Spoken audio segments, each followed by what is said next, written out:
আজকে আমি সারাদিন কি কাজ করলাম এইটা আপনাদের সাথে আজকে আমি শেয়ার করব।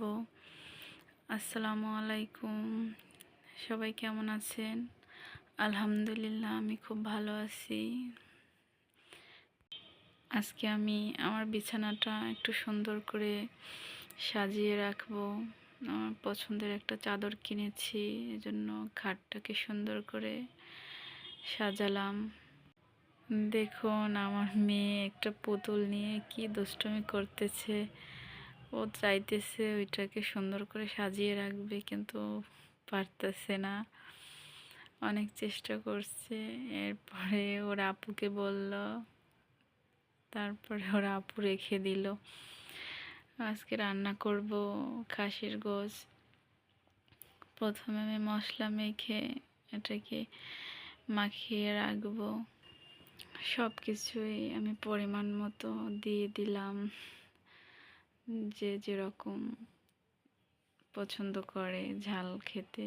আমরা আসলে আমার মেয়ে আমি ঝাল খেতে পছন্দ করি না, তাই পরিমাণ মতো কমিয়ে দিলাম।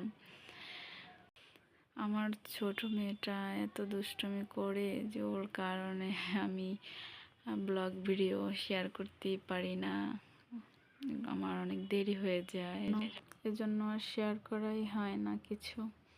আজকে আমি খাসির গোশত রান্না করব, এর সাথে আলু গাজর একটু ভাজি করব।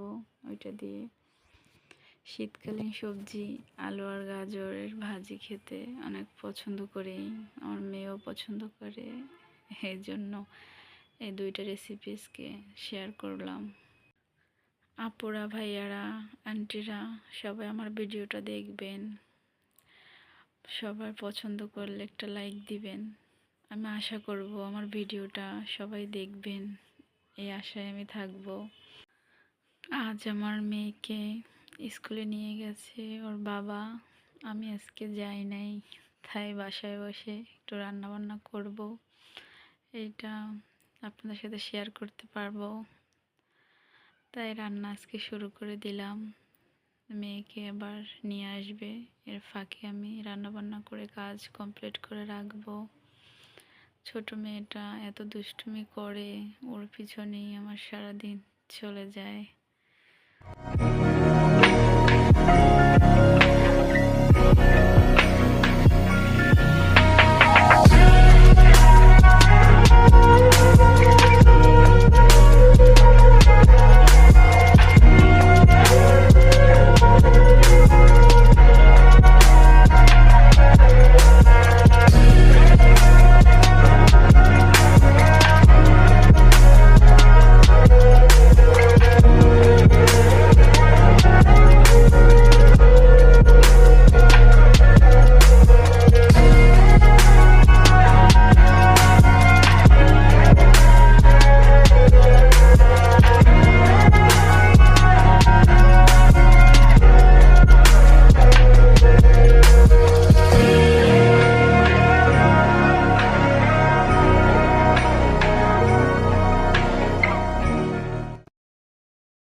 আমার ভাজিটাও প্রায় হয়ে এসেছে, খাসির গোশতটাও প্রায় সিদ্ধ হয়ে এসেছে।